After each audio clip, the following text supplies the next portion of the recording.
Hey guys, what's going on? I think this is part 8 of the Tigre oval sled build. I just got the motor all together today. Cut all my gaskets and stuff today. Got it together. Got the carbs on, cleaned them up, cleaned them out.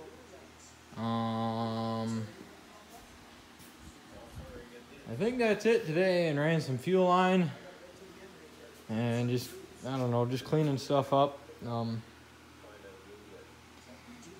Yeah, not a whole lot. I got all my motor mounts in and everything. I had to clean up the bottom end and the flywheel cover there. So that turned out nice.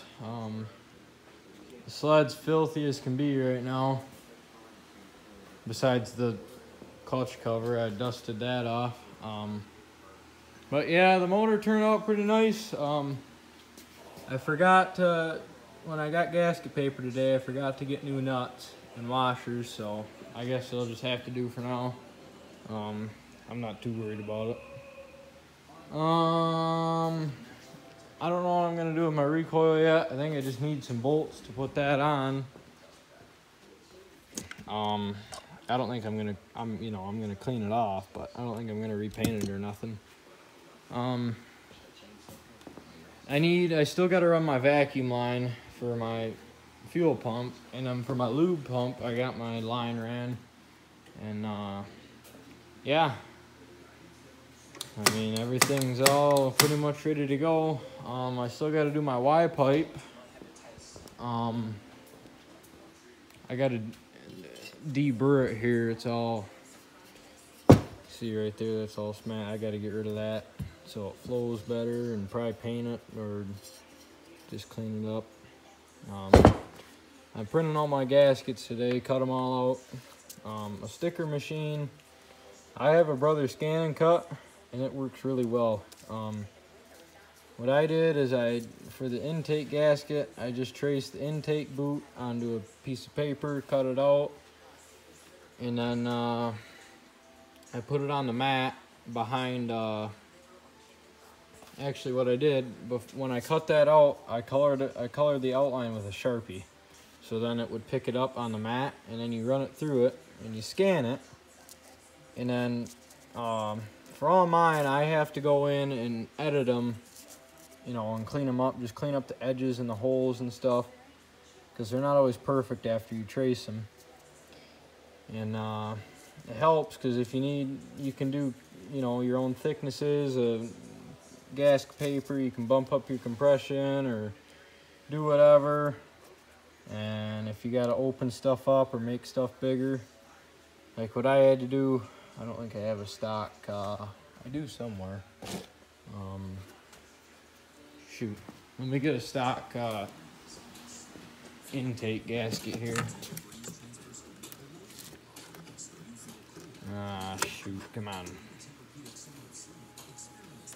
This is a stock intake boot here, or gasket, stock intake gasket. And I had to close this off because I don't know what they're thinking, but that leaks. It doesn't seal up right close, so I had to come in here and modify that.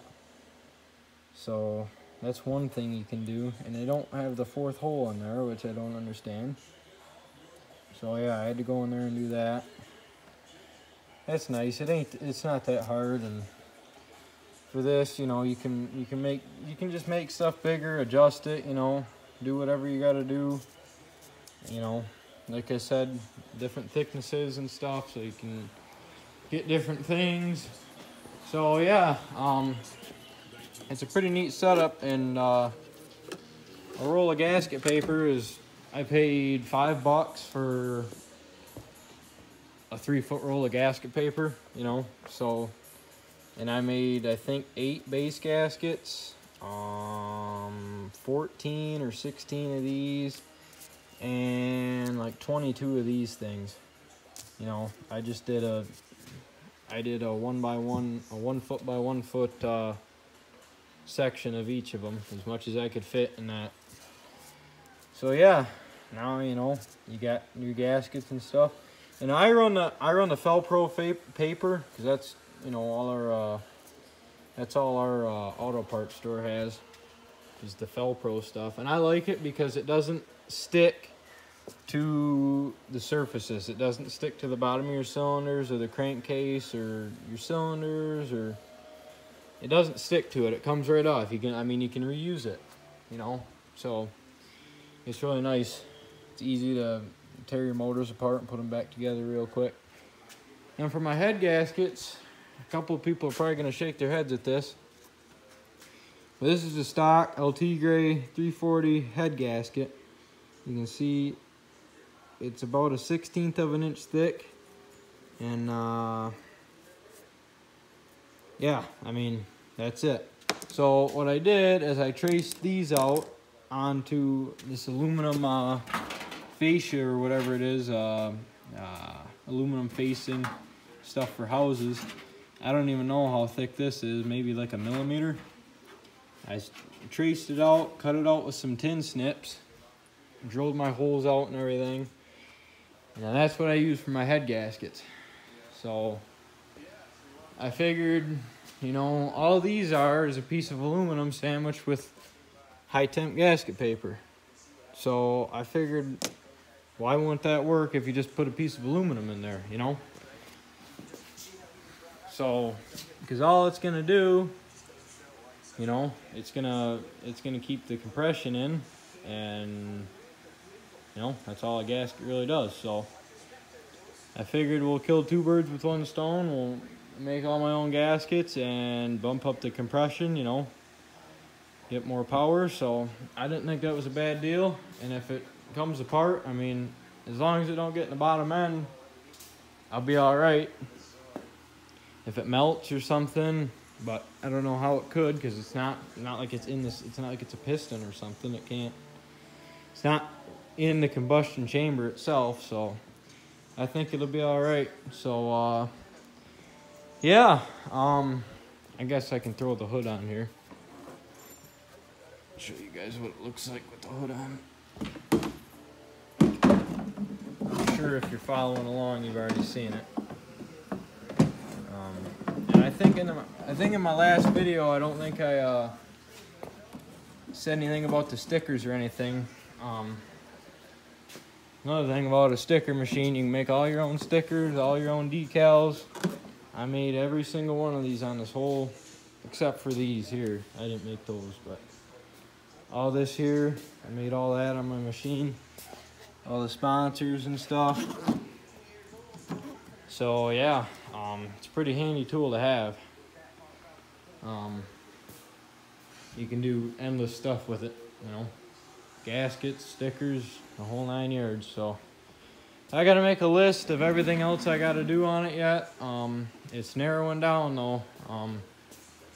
I still gotta find a pipe for it, and I gotta buy myself a data logger, and I gotta get a tack. I gotta get a tack hooked up around. This is the one I had on my race sled last year, but it was I had aluminum mount on it, and it was grounding out to those screws in the back, and something blew out in it. So I gotta redo that, get myself a new tack. So I'll probably have a data logger right here, like a Micron 5 or something, and I'll have my round tack right here or right here, you know, somewhere up in here that stuff will be. So it's getting pretty tight in here. I wish it wasn't that tight, you know. You can get to stuff, but I guess it is what it is. Can't really do a whole lot about it. I hope the secondary don't get in a fight with that hose clamp there. I wanted to put a shield up here, so I wasn't getting stuff in there, but it's just, man, it's way too tight. I don't know. I got the filters, so I guess I don't need that anyway. But yeah, I'll stop rambling on. I gotta get brake pads, new ones. I gotta get some of those yet. Skid's done. I gotta make new spreaders. I gotta figure something out with my handle here. I gotta figure out my gearing and possibly change that brake rotor. And get some caps here. This ain't the right cap. Get some caps and I don't know. I think that's about it. Maybe I gotta make a plate here for my foot to sit on. Get some grip tape and stuff. Figure out my primary. And yeah, I believe that's about it. It'll be done. It's getting really close. I picked up this thing this week too. 78 Jag 3000. I've been working on it a little bit. I got the skid tore out of it, a couple parts here. Got the skid tore out of it. Gotta put some new slides on it. Got it running. It needed a new stator and a new flywheel, or new stator, I should say. And I ripped that. I had a 91 Jag. I just parted out, pulled everything out of that, threw it in there. Had a new coil on it. Runs pretty good. All new fuel lines. Cleaned up the pan and the inside here a little bit. New chain case fluid. It's in pretty good shape. I don't know how many miles it has on it. There's no speedo or anything. I gotta take that garbage off, but yeah, I'll be making a video on this. It'll be for sale here in a little while. It cleaned up pretty good. So yeah, that's everything. Thanks for watching. Make sure to like and subscribe, and we'll catch you next time. All right, see ya.